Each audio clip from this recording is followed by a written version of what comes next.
সারা দেশে যৌথ বাহিনীর অপারেশন ডেভিল হান্ট, জোরদার তল্লাশি, গাজীপুরের সাবেক পুলিশ কমিশনার এবং সাবেক 3 এসপি গ্রেপ্তার।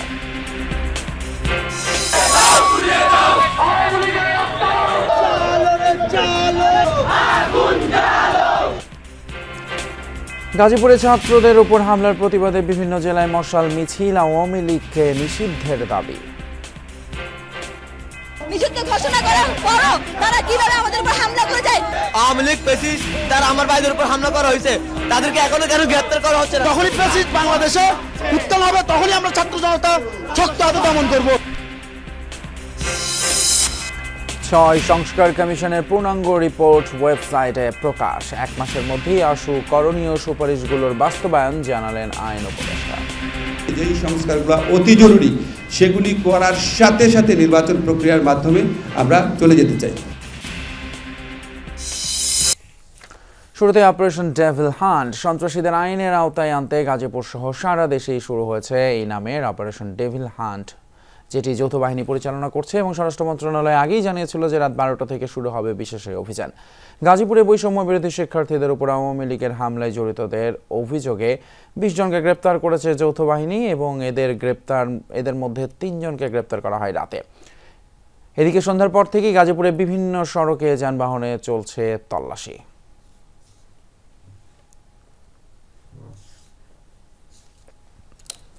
এদিকে রাজধানীর বিভিন্ন গুরুত্বপূর্ণ স্থানে চেকপোস্ট বসিয়েছে সেনাবাহিনী। সেসব চেকপোস্টে প্রাইভেট কার, সিএনজি, মোটরসাইকেল সব ধরনের যানবাহন থামিয়ে চেক করা হচ্ছে। আইন শৃঙ্খলা পরিস্থিতির উন্নতিতে নিয়মিত চেকপোস্টের কার্যক্রম অব্যাহত থাকবে বলে জানান তারা। এ সময় অপারেশন ডেভিল হান্ট সম্পর্কে জানতে চাইলে বলেন এই বিষয়ে আইএসপি আর বিস্তারিত জানাবে। অন্যদিকে চট্টগ্রাম শহরের গুরুত্বপূর্ণ বিভিন্ন পয়েন্টে চেকপোস্ট বসিয়েছে আইনশৃঙ্খলা রক্ষাকারী বাহিনী। সন্দেহজনক গতিবিধি এবং গাড়িতে তল্লাশি চালানো হয়। নগরীতে প্রবেশ এবং বের হওয়ার রাস্তায় ছিল বাড়তি নজরদারি। শনিবার রাত 12টা থেকে টহল দিতে দেখা যায় সেনাবাহিনীর সদস্যদের। যারা সন্ত্রাসী কর্মকাণ্ড করতেছে তাদেরকে দ্রুত আইনের আওতায় আনা দরকার। অভিযানটা পরিচালনা করতেছে, এটা যদি আরো আগে থেকে শুরু করতো তাহলে দেশের পরিস্থিতি আরো ভালো হতো। 6 মাসে দেশে অনেক কিছু হয়ে গিয়েছে, আপনারা দেখেছেন দেশে কোথাও শান্তি নাই, পুলিশের কাজ করছে না, যে যার যার কাজকর্ম ঠিকঠাক করে করছে না। এখনো পাই নাই, জিজ্ঞাসাবাদ করতেছি, সন্দেহজনক হইলে আমরা ব্যবস্থা নেব আর কি। এদিকে সাতক্ষীরে রাত 12টার পর সড়কে দেখা গেছে সেনা সদস্যরা জানান নিয়মিত টহলের অংশ হিসেবে তাদের কার্যক্রম চলছে, তবে অপারেশন ডেভিল হান্ট সম্পর্কে কোনো তথ্য দেননি তারা।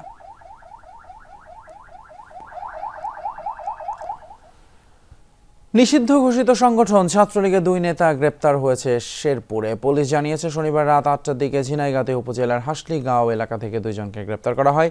গ্রেপ্তার মাহমুদুল হাসান রুবেল, ঢাকা বিশ্ববিদ্যালয়ের সলিমুল্লাহ মুসলিম হল শাখা ছাত্রলীগের সাবেক মানব সম্পদ বিষয়ক সম্পাদক, এবং রফিকুল ইসলাম, ঝিনাইগাতি উপজেলা ছাত্রলীগের সাবেক সহসভাপতি। তাদের বিরুদ্ধে সুনির্দিষ্ট অভিযোগে মামলা রয়েছে।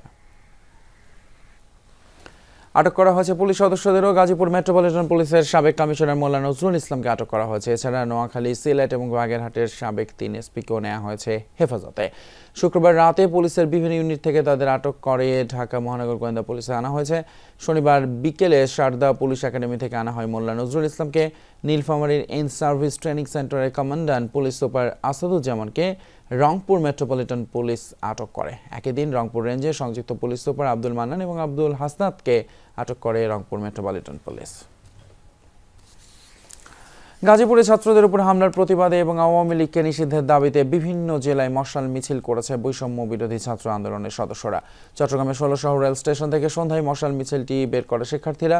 এতে অংশ নেয় নগরীর সরকারি বেসরকারি প্রতিষ্ঠানের ছাত্রছাত্রীরা। গাজীপুরে ছাত্রদের উপর হামলাকারী দৃষ্টান্তমূলক শাস্তির দাবি জানান তারা। পাশাপাশি জুলাই আন্দোলনে হামলায় জড়িত আওয়ামী লীগ ছাত্রলীগের অনেক নেতাকর্মীকে এখনো আইনের আওতায় আনতে না পারায় প্রশাসনের সমালোচনাও করা হয়।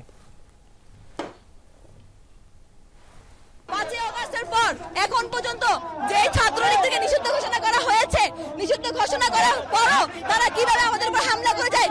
আওয়ামী লীগ ফ্যাসিস্ট যারা আমার ভাইদের উপর হামলা করা হয়েছে তাদেরকে এখনো কেন গ্রেফতার করা হচ্ছে না? তাদেরকে গ্রেফতারের দাবিতে আমাদের মশাল মিছিল।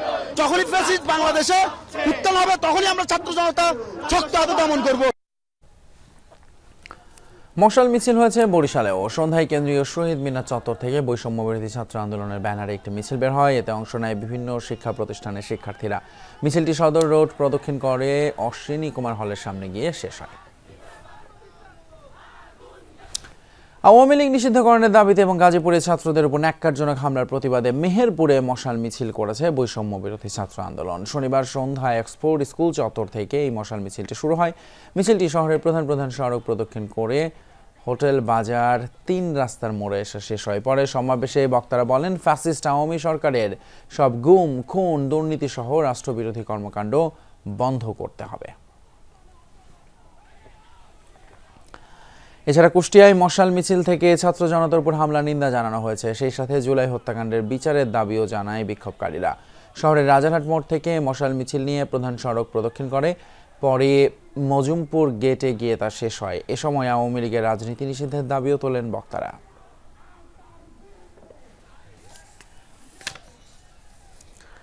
গাজীপুরে প্রশাসনের আশ্বাসে অবস্থান কর্মসূচি স্থগিত করেছে বৈষম্য বিরোধী ছাত্র আন্দোলন। এর আগে শনিবার রাজবাড়ী মাঠ থেকে সমবেত হয়ে শিক্ষার্থী জনতা।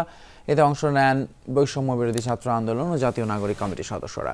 বিক্ষোভে অংশ নিয়ে সাজ্জিদ আলম আওয়ামী লীগ নেতাকর্মীদের জামিন দেয়ার অভিযোগ করে আদালত অভিমুখে পরবর্তী কর্মসূচি ঘোষণা দেন। শুক্রবার রাতে ধীরাশ্রম এলাকায় ফাঁদে ফেলে শিক্ষার্থীদের উপর হামলা চালানো হয়। বেধড়ক পিটিয়ে এবং কুপিয়ে জখম করা হয় অন্তত 20 জনকে।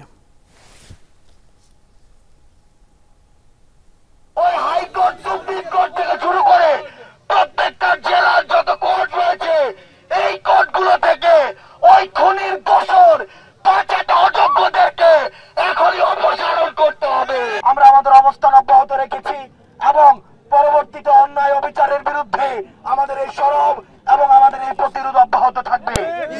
আমরা এখন শান্তিপূর্ণভাবে এখান থেকে মিছিল নিয়ে আমরা স্থান ত্যাগ করব। আমরা আপনাদের সাথে আছি, পুলিশ আপনাদের সাথে আছে। ফেসিবাদের পুলিশ আর এই দেশে কোনোদিন মাথা চালা দিতে পারবে না, সেই আশ্বাস দিতে চাই। এদিকে গাজীপুরের জেলা প্রশাসক কার্যালয়ের সামনের রাস্তায় সন্ধ্যার দিকে আন্দোলনকারীদের উদ্দেশ্য করে গুলি করে সন্ত্রাসীরা। এতে একজন আহত হয়েছেন। জেলা প্রশাসক কার্যালয়ের সামনে গাজীপুরের বৈষম্য বিরোধী ছাত্র আন্দোলনের মোবাশ্বের হোসেনের হাতের পাশ দিয়ে চলে যায় গুলিটি। তিনি জানান, কর্মসূচি স্থগিত ঘোষণার পর তারা বাড়ি যাওয়ার জন্য প্রস্তুত হচ্ছিলেন। এরই মধ্যে মোটরসাইকেলে আসা সন্ত্রাসীরা গুলি করে দ্রুত সটকে পড়ে। এ সময় সেখানে থাকা অন্যেরাও ছত্রভঙ্গ হয়ে যান। এখনও থমথমে পরিস্থিতি বিরাজ করছে সেখানে।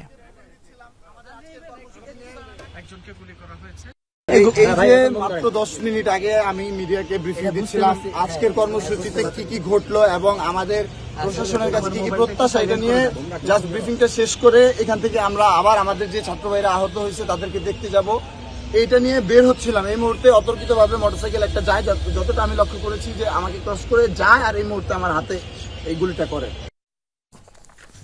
অযথা সময় ক্ষেপণ করে ক্ষমতায় থাকার ইচ্ছে নেই অন্তর্বর্তী সরকারের। অতি জরুরি সংস্কারের পরই নির্বাচনের প্রক্রিয়া শুরু হবে বলে জানিয়েছেন আইন উপদেষ্টা আসিফ নজরুল। সন্ধ্যায় রাজধানীর ফরেন সার্ভিস একাডেমিতে এক সংবাদ সম্মেলনে কথা বলেন তিনি। সংস্কার কমিশনের প্রস্তাবিত সুপারিশের অধিকাংশই 1 মাসের মধ্যে বাস্তবায়ন করা সম্ভব বলেও জানানো হয়। রাষ্ট্র সংস্কার গঠিত 6 কমিশনের পূর্ণাঙ্গ প্রতিবেদন প্রকাশ হয়েছে আজ। মন্ত্রিপরিষদ বিভাগের ওয়েবসাইটে এই প্রতিবেদনগুলো প্রকাশ করা হয়েছে। আশু, মধ্যমেয়াদী এবং দীর্ঘমেয়াদী এই 3 ভাগে এই প্রস্তাবগুলো উপস্থাপন করা হয়েছে। 6টি সংস্কার কমিশনের মধ্যে 5টি বেশ কিছু আশু প্রস্তাব দিয়েছে। এ ব্যাপারে রাজধানীর ফরেন সার্ভিস একাডেমিতে আয়োজিত সংবাদ সম্মেলনে বিস্তারিত জানান আইন উপদেষ্টা আসিফ নজরুল। আশু যে সংস্কার প্রস্তাব আছে এটার মধ্যে কিছু জিনিস আছে যেটা আমরা ইতিমধ্যেই করতে পারি। ইনফ্যাক্ট 2-1টা জিনিস আমরা করেও ফেলেছি অলরেডি। জনপ্রশাসনে অগ্রাধিকার পাচ্ছে কুমিল্লা ও ফরিদপুরকে নতুন বিভাগ করা, মন্ত্রণালয়ের সংখ্যা হ্রাস, জেলা প্রশাসককে জেলা কমিশনার হিসেবে অভিহিত করা সহ অন্যান্য প্রস্তাব। বিচার ব্যবস্থায় আশুকরণীয়র মধ্যে আছে বাণিজ্যিক আদালত গঠন, পাবলিক সার্ভিস কমিশন পুনর্গঠন, মামলা জট কমাতে অবসরপ্রাপ্ত জেলা জজদের চুক্তিভিত্তিক নিয়োগ, জুডিশিয়াল সার্ভিস সদস্যদের আচরণবিধি নির্ধারণ সহ আরও বেশ কিছু প্রস্তাব। পুলিশ সংস্কার কমিশনের প্রস্তাবে অগ্রাধিকার পেয়েছে পুলিশদের মানবাধিকার ট্রেনিং ও আচরণবিধি প্রণয়ন। নির্বাচন ব্যবস্থা সংস্কার কমিশনের আশুকরণীয়র মধ্যে আছে গণপ্রতিনিধিত্ব আদেশ সংশোধন, গণমাধ্যম নীতিমালা সংশোধন, অনলাইন ভোটিংয়ের পরীক্ষা নিরীক্ষা শুরু করা সহ আরও কিছু বিষয়। দুদক সংস্কার কমিশনের প্রস্তাবে অগ্রাধিকার পেয়েছে দুর্নীতি বিরোধী জাতীয় কৌশল বাস্তবায়নে, ন্যায়পাল নিয়োগ, কালো টাকা কখনোই সাদা না করার আইন প্রণয়ন, বেসরকারি পর্যায়ের ঘুষ লেনদেনকে শাস্তির আওতায় আনা সহ আরও কিছু করণীয়। তবে সংবিধান সংস্কার কমিশন কোনো আশুকরণীয় পেশ করেনি। তাদের প্রতিটি প্রস্তাব রাজনৈতিক দলের সাথে ঐকমত্যের ভিত্তিতে বাস্তবায়ন করতে হবে বলে জানান আসিফ নজরুল। সময় ক্ষেপণ করা সরকারের থেকে থাকার বিন্দুমাত্র ইচ্ছা নাই। আমরা অবাধ সুষ্ঠু নির্বাচন নিশ্চিত করার জন্য যেই সংস্কারগুলো অতি জরুরি সেগুলি করার সাথে সাথে নির্বাচন প্রক্রিয়ার মাধ্যমে আমরা চলে যেতে চাই। এ সময় ঘোষণাপত্র নিয়েও কথা বলেন আইন উপদেষ্টা। জানান বিএনপি একটি ঘোষণাপত্র প্রস্তুত করেছে, সেটি নিয়েও আলোচনা হবে। বলেন এক্ষেত্রে ছাত্রনেতারা যথেষ্ট সংযমের পরিচয় দিচ্ছে। এ সময় সবাই প্রক্রিয়াটিকে বেগবান করার চেষ্টা করবে বলে আশা প্রকাশ করেন তিনি। জুলাই ঘোষণাপত্রের বিষয়ে বিএনপি ওনারা একটা ঘোষণা প্রস্তুত করেছেন। আমাদের যারা ছাত্র নেতৃবৃন্দ আছে ওনাদের সাথে বসবেন। তবে এই ব্যাপারে আমি বলতে চাই, আমাদের যারা ছাত্র নেতৃবৃন্দ আছেন ওনারা যথেষ্ট সংযম, ধৈর্য এবং সহনশীলতার পরিচয় দিচ্ছেন। আমি আশা করব জুলাই গণঅভ্যুত্থানে যারা পক্ষরাষ্ট্ররা যারা আছেন ওনারা সবাই এই প্রক্রিয়াটা একটু বেগবান করার চেষ্টা করবেন। সরকারের সহনশীলতা, অবাধ মত প্রকাশের পরিবেশ ও গণতান্ত্রিক চর্চার ক্ষেত্রে সরকারের অসীম শ্রদ্ধাবোধের কারণে স্বৈরাচার মাথাচাড়া দেওয়ার সুযোগ পাচ্ছে বলেও মন্তব্য করেন অধ্যাপক আসিফ নজরুল। সরকারের সহনশীলতা, অবাধ মত প্রকাশের পরিবেশ এবং গণতান্ত্রিক চর্চার ক্ষেত্রে সরকারের অসীম শ্রদ্ধাবোধের কারণে এগুলি ঘটছে। তানফির মৌসুম, যমুনা নিউজ, ঢাকা। ডক্টর মোহাম্মদ ইউনূসকে বিশ্বে নেতিবাচকভাবে তুলে ধরতে বিপুল অর্থের বিনিময়ে বড় ষড়যন্ত্র হচ্ছে, এই অভিযোগ করেছেন তার প্রেস সচিব শফিকুল আলম। এতে ভারতের মিডিয়াও জড়িত বলে দাবি করেন তিনি। দুপুরে জাতীয় প্রেস ক্লাব এক প্রকাশনা অনুষ্ঠানে এসব কথা বলেন শফিকুল। প্রেস সচিব বলেন, দেশে আর কোনো দিনই যেন আওয়ামী স্বৈরাচার এবং তাদের দোসররা ফিরতে না পারে সেই ব্যবস্থা করতে হবে। একই অনুষ্ঠানে বিএনপি সিনিয়র যুগ্ম মহাসচিব রিজভী আহমেদ বলেন, ভারতের মিডিয়া শেখ হাসিনার হয়ে কথা বলছে। ২৪শে ছাত্র জনতার অভ্যুত্থানের পর সারা দেশের দেয়ালে দেয়ালে আঁকা হয়েছে অসংখ্য গ্রাফিতি, ফুটিয়ে তোলা হয়েছে ফ্যাসিবাদের বিরুদ্ধে সংগ্রাম আর পতিত আওয়ামী লীগ সরকারের নারকীয়তা। দ্রোহের গ্রাফিতি, ২৪শের গণ অভ্যুত্থান শিরোনামে একটি বই লিখেছেন জিএম রাজীব হোসেন। জাতীয় প্রেস ক্লাবে আজ দুপুরে অনুষ্ঠিত হলো মোড়ক উন্মোচন। অনুষ্ঠানের বিশেষ অতিথি ছিলেন প্রধান উপদেষ্টার প্রেস সচিব শফিকুল আলম। সেখানে রাখা বক্তব্যে বলেন, ডক্টর মোহাম্মদ ইউনূসকে বিশ্বের নেতিবাচকভাবে তুলে ধরতে বিপুল অর্থের বিনিময়ে বড় ষড়যন্ত্র হচ্ছে। এতে ভারতের মিডিয়াও জড়িত। ওদের মাঝে ইউনূস হচ্ছে জঙ্গি লিডার, ইউনূসকে ঘিরে আছে কারা জঙ্গি লিডার। এটা কেন করছে জানো? এটা খুবই ওয়েল অর্কেস্ট্রেটেড ক্যাম্পেইন এবং এটা ইন্ডিয়ান মিডিয়াও এটার সাথে জড়িত। তারা মিলিয়নস অফ ডলার খরচ করছে এই হাসিনার অলিগার্কগুলো। সে একটা নতুন ন্যারেটিভ তৈরি করতে চাচ্ছে, ওয়ার্ল্ডে বুঝাইতে চাচ্ছে যেই তুমি যে এটাকে গণ অভ্যুত্থান বলতেছো সেটা আসলে গণ অভ্যুত্থান না। আওয়ামী লীগ ও তার দোসররা যেন কোনোভাবেই রাজনীতিতে ফিরতে না পারে সেই ব্যবস্থা নেওয়া হচ্ছে বলেও জানান শফিকুল আলম। আমরা একটু থেমে যাব, ওরা আবার মাথাচাড়া দেওয়ার চেষ্টা করবে। এইটা যাতে না হয়, বাংলাদেশে যাতে কোনো ধরনের কোনোভাবে স্বৈরাচার এবং তার সাঙ্গপাঙ্গরা ফিরে আসতে পারে, এটা আমাদের দেখতে হবে। এটার জন্য আমাদের অনেকের প্রাইস পে করতে হবে। অনুষ্ঠানের প্রধান অতিথি বিএনপির সিনিয়র যুগ্ম মহাসচিব রুহুল কবির রিজভী বলেন, অন্তর্বর্তী সরকারের সমালোচনা করলেও কাজে সহযোগিতা করবে তার দল।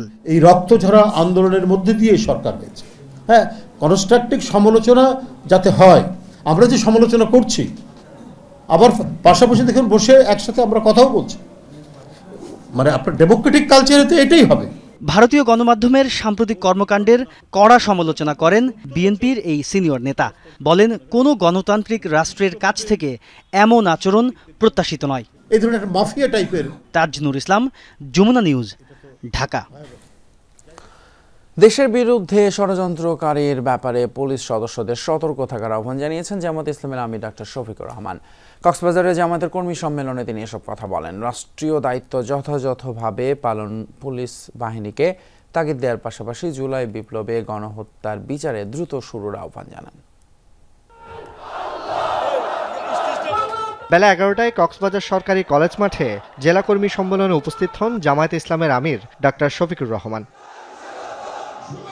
রাষ্ট্রীয় দায়িত্ব যথাযথভাবে পালনে পুলিশ বাহিনীকে তাগিদ দিয়ে শফিকুর রহমান বলেন, দেশ থেকে হাজার হাজার কোটি টাকা পাচার করে বেনজির এখন দেশের বাইরে থেকে ষড়যন্ত্র করছে।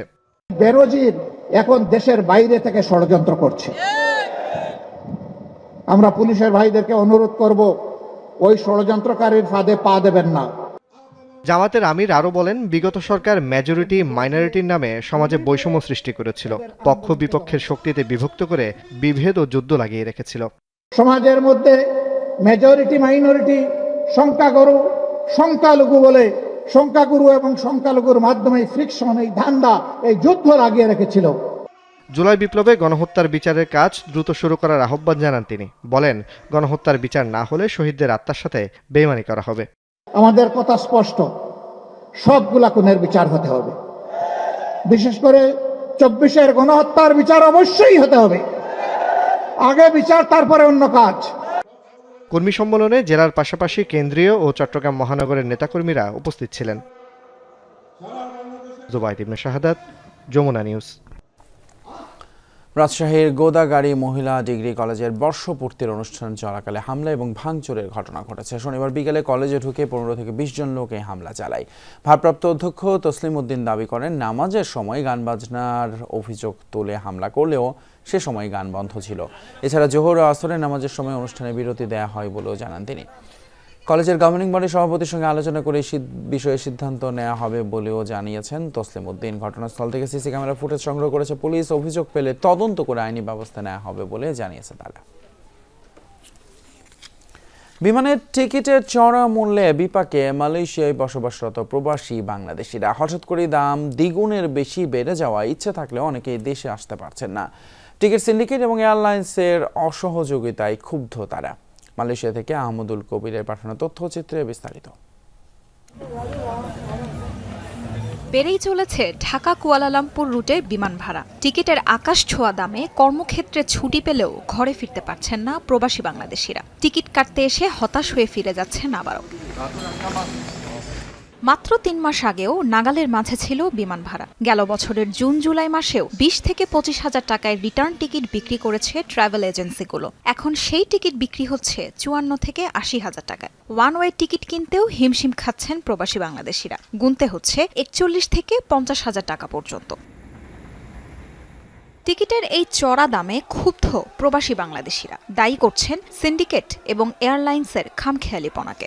প্রবাসী বাংলাদেশিরা দেশে প্রত্যাবর্তনের জন্য 1-2 বছর বা 3 বছর পরে ছুটিতে যায়, তখনই এই সিন্ডিকেট ভীষণভাবে সক্রিয় হয়ে ওঠে। 500 টাকার টিকিট তখন 2000-3000 টাকা পর্যন্ত তারা জনগণকে, প্রবাসী শ্রমিকদেরকে ঠেকিয়ে দাম বাড়িয়ে দেয়। দীর্ঘ সময় ধরে টিকিট সিন্ডিকেটের কাছে জিম্মি হয়ে আছে প্রবাসীরা। বিগত সরকার এই বিষয়ে কোনো পদক্ষেপ নেয়নি। বর্তমান অন্তর্বর্তীকালীন সরকার এই বিষয়ে কোনো পদক্ষেপ নিচ্ছে না। সারা বিশ্বের প্রবাসীদের দাবি এই টিকিট সিন্ডিকেটের কালোহাত ভেঙে দিয়ে প্রবাসীদের পাশে দাঁড়ানো। কারণ আমরা এই উচ্চ মূল্যের টিকিট দিয়ে প্রবাসীরা আমরা দিশেহারা। একটি অসাধু সিন্ডিকেটের কারণে প্রবাসীদের এই দুরবস্থা।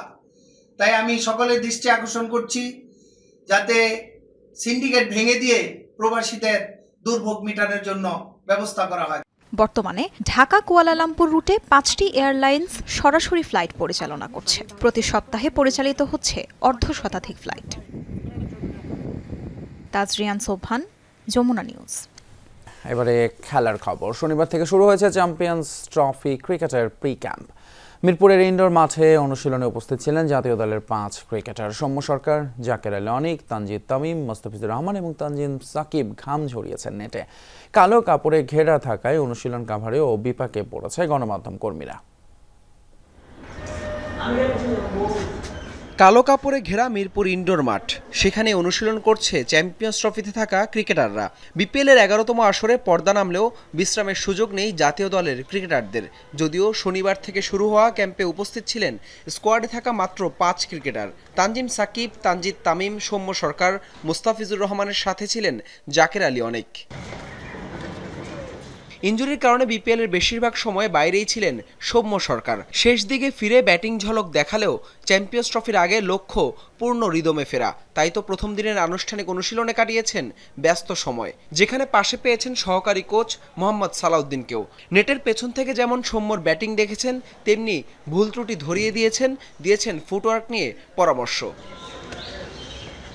হেড কোচ ফিল সিমন্স পুরোটা সময় চোখ রাখেন অনুশীলনে। সৌম্যর ব্যাটিং দেখে সিমন্সের সাথেও কিছু সময় আলাপচারিতায় দেখা গেছে সালাউদ্দিনকে।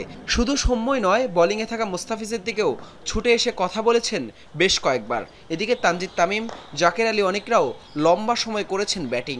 মাঝে স্পিন কোচ সাকলেন মুশতাক আর বিসিবির কোচ সোহেলের সাথে বাক্য বিনিময় করেন জাকের আলী অনেক। এদিকে নেটে বোলিংয়ের জন্য স্কোয়াডের বাইরে থাকা মৃত্যুঞ্জয় চৌধুরী ও হাসান মুরাদও ছিলেন অনুশীলনে।